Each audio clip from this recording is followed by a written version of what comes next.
നമുക്ക് കിരണിന്റെ കല്യാണിയുടെ ഇന്നത്തെ നല്ലൊരു കഥ കേട്ടാലോ? വീഡിയോ ഇഷ്ടപ്പെടുവാണെന്ന് ഹൈപ്പ് ചെയ്യാൻ മറക്കരുത് കേട്ടോ.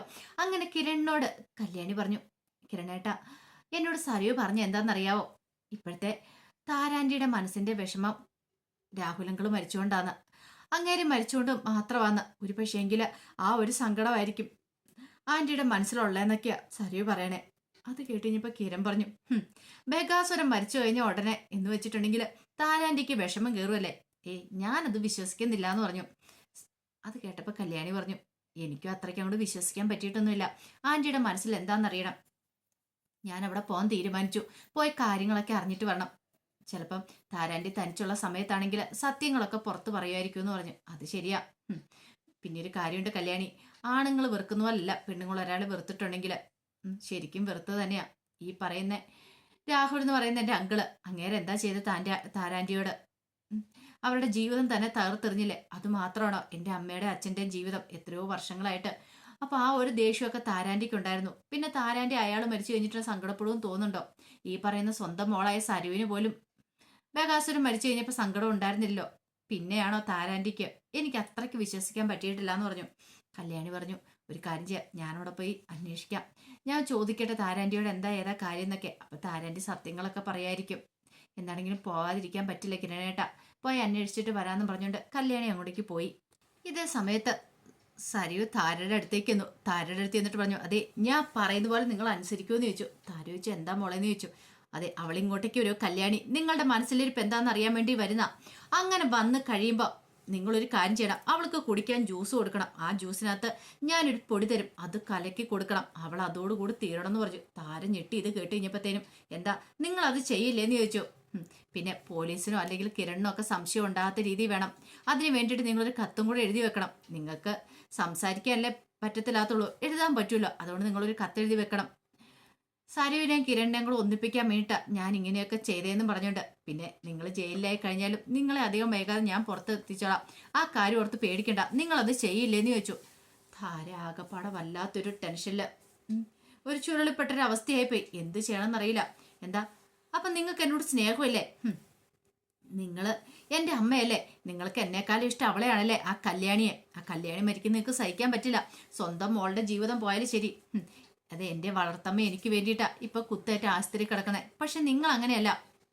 നിങ്ങൾ എനിക്ക് വേണ്ടി എന്തെങ്കിലും ചെയ്തിട്ടുണ്ടോ? നിങ്ങൾക്ക് ചെയ്യാൻ പറ്റുന്ന നല്ലൊരു അവസരമാണ്. നിങ്ങൾ എനിക്ക് വേണ്ടി ആ കാര്യം ചെയ്യുവോ?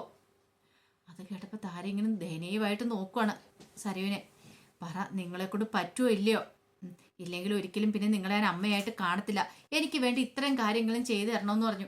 ഒടുവിൽ താര സമ്മതിക്കുകയാണ്, തല കുലുക്കുകയാണ്. അപ്പോഴേക്കും സരി പറഞ്ഞു, എനിക്കറിയാം, അല്ലെങ്കിൽ നിങ്ങൾക്ക് അവളോടല്ല നിങ്ങളുടെ സ്വന്തം മോളോട് തന്നെ നിങ്ങൾക്ക് സ്നേഹമെന്ന്. ഇപ്പോഴാണ് എനിക്കൊരു സമാധാനമായത്.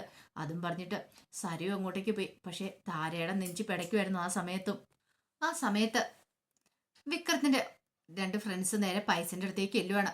അപ്പൊ അവന് കല്യാണിയെ ശാരിയെ കുത്തിയിട്ട് ഒളിച്ചു കഴിയുമായിരുന്നു. അങ്ങനെ അവനെ കണ്ടു കഴിഞ്ഞപ്പോഴത്തേനും കൂട്ടുകാരന്മാർ പറഞ്ഞു, എടാ നീ സൂക്ഷിക്കണം.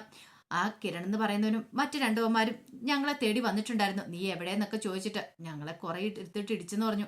നിന്നെ അങ്ങനെ കൈ കെട്ടിയിട്ടുണ്ട് തീർന്നെന്ന് പറഞ്ഞു. അല്ല, എന്നെക്കുറിച്ചുള്ള ഡീറ്റെയിൽസ് എന്തെങ്കിലും നിങ്ങൾ അവന്മാരോട് പറഞ്ഞു? ഞങ്ങൾക്ക് അങ്ങനെ പറയാൻ പറ്റുമോ? ഞങ്ങൾ പറഞ്ഞിട്ടില്ല എന്ന് പറഞ്ഞു. എത്രയും പെട്ടെന്ന് നീ രക്ഷപ്പെടാൻ നോക്ക്, രക്ഷപ്പെടണം. പിന്നെ ഒരു കാര്യമുണ്ട്, എൻ്റെ പഴയ സിമ്മും കാര്യങ്ങളൊക്കെ ഞാൻ എന്തായാലും നശിപ്പിച്ചിട്ടുണ്ട്. ഇനി എനിക്ക് വേറൊരു ഫോൺ വേണം. എവിടുന്നൊരു ഒരു ഫോൺ കൂടെ അടിച്ചു മാറ്റണം. എന്നിട്ട് വേണം, അറിയാലോ. പിന്നെ ഒരു കാരണവശാലും നിങ്ങൾ എന്നെ കോൺടാക്ട് ചെയ്യാൻ ശ്രമിക്കരുത്. ഒരു പുതിയ സിമ്മിൻ നമ്പറൊക്കെ എടുത്തിട്ട് ഞാൻ നിങ്ങളെ വിളിച്ചോളാം. പിന്നെ എനിക്ക് കുറേ ആവശ്യങ്ങളുണ്ട് നിങ്ങളെ കൊണ്ട്. പിന്നെ ഞാൻ പറയുന്നിടത്തേക്ക് വരണം എന്നൊക്കെ പറഞ്ഞു. എല്ലാം ഞങ്ങൾ ഏറ്റു. പക്ഷേ ഒരു കാരണവശാലും നിന്നെ പിടികൂടല്ല. നിന്നെ പിടികൂടിയിട്ടുണ്ട് പിന്നെ നീ ജീവനോടെ ഉണ്ടാകത്തില്ല, അറിയാലോ.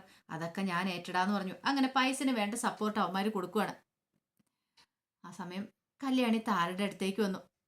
കല്യാണിയെ കണ്ടു കഴിഞ്ഞപ്പോൾ താരയ്ക്ക് വല്ലാത്തൊരു ഞെട്ടലായിരുന്നു. പെട്ടെന്ന് കല്യാണി ചോദിച്ചു, എന്താ ആൻറ്റി? ആൻറ്റിക്ക് എന്നെ കണ്ട എന്താ പഴയ സന്തോഷമൊന്നും ഇല്ലോ? ഒന്നുമില്ല മോളേന്ന് പറഞ്ഞു. അതെ, ആൻറ്റിയെ ഞാൻ ഇടയ്ക്കിടയ്ക്ക് വിളിച്ചുകൊണ്ടിരിക്കും. പിന്നെ ഇടയ്ക്കിടയ്ക്ക് ഇങ്ങനെ വന്ന് കണ്ടുകൊണ്ടിരിക്കും. കാരണം ആൻറ്റിയുടെ മനസ്സിൽ എന്തോ ഒരു ബുദ്ധിമുട്ട് കയറി കൂടിയിട്ടുണ്ട്. അതാ എന്താണെന്ന് അറിയുന്നവിടെ വരെ ഞാൻ ആൻറ്റീനെ കാണാൻ വന്നെന്നിരിക്കും. ഒന്നുമില്ല മോളെ എന്നൊക്കെ ഇങ്ങനെ കൈ കൊണ്ട് കാണിക്കണം. ഒന്നുമില്ലാന്നൊന്നും ആൻറ്റി എന്നോട് വെറുതെ പറയണ്ട. എനിക്കറിയാം ആൻറ്റിയുടെ മനസ്സിൽ എന്തോ ഒരു വിഷമം കയറി കൂടിയിട്ടുണ്ട്. സത്യം പറ ആൻറ്റി. ഈ പറയുന്ന ആൻറ്റിയെ മുമ്പ് സംരക്ഷിച്ചുകൊണ്ടിരുന്ന കിരണേട്ടൻ്റെ അച്ഛനല്ലേ? പിന്നെ കിരണേൻ്റെ അമ്മയും കൂടെ വന്നു കഴിഞ്ഞപ്പം ആൻറ്റിക്ക് ഒന്നുകൂടെ സന്തോഷമായി. പക്ഷേങ്കിൽ ആ അമ്മ ആശുപത്രിയിലാന്ന് പറഞ്ഞിട്ട് പോലും ആൻറ്റി ഒന്ന് കാണാനായിട്ട് പോകാൻ കൂട്ടാക്കില്ല. അപ്പം അത്രയ്ക്ക് വിഷമമുണ്ട് ആൻറ്റിയുടെ മനസ്സിലെന്തോ. അല്ലെങ്കിൽ ആൻറ്റി ഇങ്ങനെയൊന്നും ആയിരുന്നില്ല. ഹോസ്പിറ്റലിൽ പോകുക, അവരെയൊക്കെ കാണുകയും ചെയ്യേണ്ടതാ. ഇനിയിപ്പോൾ ഹോസ്പിറ്റലിൽ നിന്ന് ഡിസ്ചാർജ് ആയി വന്നു കഴിയുമ്പോഴത്തേനും അമ്മ എന്താണെങ്കിലും ആൻറ്റിയെ കാണാനായിട്ട് ഇങ്ങോട്ടേക്ക് വരികയും ചെയ്യും. പക്ഷെ അവരൊക്കെ വരുന്നതിന് മുമ്പ് എനിക്ക് സത്യങ്ങൾ അറിയണം.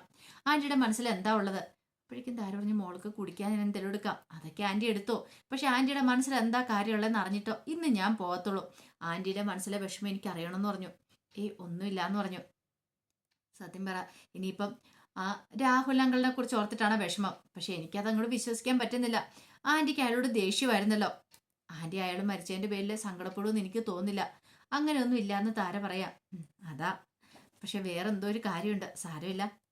അപ്പോഴേക്കും താര ജ്യൂസ് എടുക്കാന്ന് പറഞ്ഞ് അകത്തേക്ക് കയറിപ്പോയി. കല്യാണി അപ്പോൾ ആലോചിക്കണം, എന്തോ കാര്യമായിട്ട് സംഭവിച്ചിട്ടുണ്ട് ആൻറ്റിക്ക്. ആൻറ്റിയുടെ മനസ്സ് തന്നോട് പറയാൻ പറ്റാത്ത എന്തോ ഒരു വിഷമമുണ്ട്. അതെന്താന്ന് എത്രയും പെട്ടെന്ന് തന്നെ അറിയാൻ തന്നെ കല്യാണി തീരുമാനിച്ചു. അതേസമയം ശാരിയും ശാരിയുടെ അടുത്തേക്ക് എന്നിട്ടുണ്ടായിരുന്നു. ശാരിയോട് കാര്യങ്ങളൊക്കെ പറയുന്ന സമയത്ത് ശാരി പറഞ്ഞു, മോളെ ഇത് അപകടമല്ലേ എന്ന് ചോദിച്ചു. എങ്ങാനും പിടിക്കപ്പെട്ടാലോ? എങ്ങനെ പിടിക്കപ്പെടാനാ? അല്ല ഇനിയിപ്പം ആ താര അത് ചെയ്യുമെന്ന് തോന്നുന്നുണ്ടോ? അവരെൻ്റെ അമ്മയാണെങ്കിൽ അത് ചെയ്തിരിക്കും, അവർക്ക് ചെയ്യാതിരിക്കാൻ പറ്റില്ല എന്ന് പറഞ്ഞു. മോളെ, എങ്ങാനും കിരണി സത്യങ്ങളൊക്കെ തിരിച്ചറിഞ്ഞിട്ടുണ്ടെങ്കിൽ നിനക്കൊരു ജീവിതം ഉണ്ടാവും. പിന്നെ അമ്മേ, ഞാനാണ് ഇതിൻ്റെ പിന്നിൽ നിന്ന് അറിഞ്ഞു കഴിഞ്ഞിട്ടുണ്ടെങ്കിൽ പിന്നെ എനിക്ക് ജീവിതം ഉണ്ടാവില്ലെന്നറിയാം. പക്ഷേ അങ്ങനെ എന്തെങ്കിലും സംഭവിച്ച അന്തസ്സോടെ ഞാൻ ജയിലിൽ പോയി കിടക്കും. കാരണം എന്താണെന്നറിയോ? കിരൺ ഒറ്റയ്ക്കല്ലേ, കല്യാണി ഇല്ലല്ലോ കൂടെ, എനിക്കത് മതി എന്ന് പറഞ്ഞു. അവനും അവളും കൂടെ ഒന്നിച്ച് ജീവിക്കരുത്. എനിക്ക് കിട്ടാത്തൊന്നും അവൾക്കും വേണ്ട. ഒന്നുകിൽ ഞാൻ കിരണിനോടൊപ്പം സന്തോഷമായിട്ട് ജീവിക്കണം, അല്ലെങ്കിൽ ഈ പറയുന്ന കിരൺ ഒറ്റയ്ക്ക് ജീവിക്കണം. മോളെ, ഞാനൊരു കാര്യം ചോദിച്ചോട്ടെ, നിനക്കിപ്പോൾ ജീവിക്കാണ്ട് നല്ലൊരു ജോലിയുണ്ട്, പിന്നെ മോളും അടുത്തുണ്ടല്ലോ, പിന്നെ ഇങ്ങനത്തെ കാര്യങ്ങൾ ചെയ്യാൻ പുറപ്പെടേണ്ടതുണ്ടോ എന്ന് ചോദിച്ചു. ഒരു കാര്യം ഞാൻ പറഞ്ഞേക്കാം, ഒരക്ഷരം പോലും മിണ്ടിയേക്കരുത്. വളർത്തമ്മയാന്ന് കരുതിയിട്ട് എന്ത് തോന്നിയാസം പറയാനാവരുത്.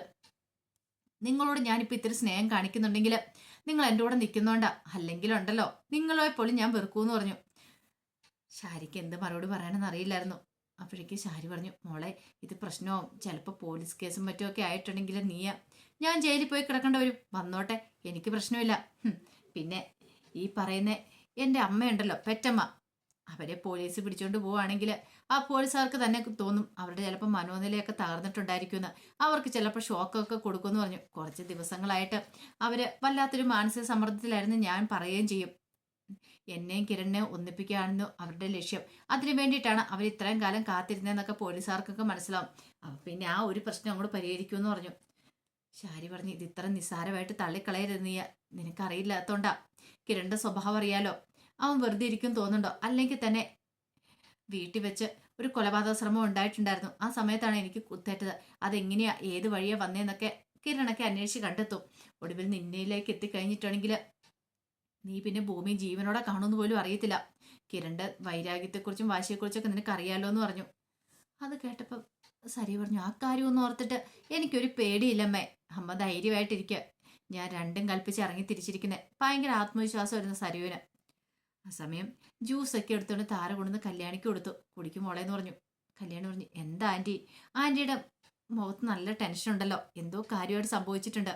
ഒരു കാര്യം ഉറപ്പാ, ആൻറ്റിയുടെ മനസ്സിന് വിഷമം തോന്നണമെങ്കിൽ അത് സരയു കാരണമായിരിക്കണം. പക്ഷെ അവൾ ഞങ്ങളോട് സത്യം ചെയ്ത് പറഞ്ഞിരിക്കുന്ന അവൾ ഒരു കാരണവശാലും ആൻറ്റിയുടെ മനസ്സിനെ വേദനിപ്പിക്കില്ല എന്ന്. അപ്പം അതല്ല കാര്യം, വേറെന്തോ ഒരു കാര്യമുണ്ട്. ഇനിയിപ്പോൾ കൺമണി മോളെ കാണാത്തോണ്ടാണോ? കൺമണി മോളെ ഞങ്ങൾ ഇങ്ങോട്ട് കൂട്ടിക്കൊണ്ട് വരണമെന്ന് വെച്ചു. വേണ്ടാന്ന് പറഞ്ഞു. പിന്നെ എന്താ ആൻറ്റി, എന്തുണ്ടെങ്കിലും ഞങ്ങളോട് തുറന്നു പറ. അതും പറഞ്ഞിട്ട് കല്യാണി ജ്യൂസ് കുടിക്കുകയാണ്. താരയാണെങ്കിൽ വല്ലാത്തൊരു സങ്കടത്തിൽ കണ്ണൊക്കെ നിറഞ്ഞു ഒഴുകുക. എന്താ ആൻറ്റി, ആൻറ്റി എന്തിനാ കരയണേ? വന്നപ്പോൾ മുതൽ ഞാൻ ശ്രദ്ധിക്കുന്നതാണല്ലോ, ആൻറ്റിയുടെ മനസ്സിൽ എന്തോ ഒരു ടെൻഷനുണ്ട്. ഇന്ന് ആ ടെൻഷൻ്റെ കാര്യം അറിഞ്ഞിട്ടേ ഞാൻ പോകുന്നുള്ളൂ, അല്ലാതെ ഞാൻ ഇവിടുന്ന് പോകാൻ പോകുന്നില്ലെന്നൊക്കെ പറയുമ്പോഴത്തേനും താരയ്ക്ക് എന്ത് ചെയ്യണമെന്ന് അറിയില്ല. ഇനിയിപ്പോൾ കൊടുത്ത ജ്യൂസിനകത്ത് വിഷമുണ്ടോയെന്ന് അറിയത്തില്ല. ഇനിയിപ്പോൾ ആ ജ്യൂസ് കുടിക്കുന്ന കണ്ടിട്ടാണോ താരയുടെ കണ്ണ് നിറഞ്ഞൊഴുകുന്നതെന്നും അറിയത്തില്ല. അപ്പോൾ അതിൻ്റെ വിശേഷങ്ങളൊക്കെ നമുക്ക് എല്ലാവർക്കും കാത്തിരിക്കാം കേട്ടോ. ഒരിക്കൽ കൂടി എല്ലാവർക്കും ശുഭദിനം നേർന്നുകൊണ്ട് നിർത്തുന്നു. നന്ദി.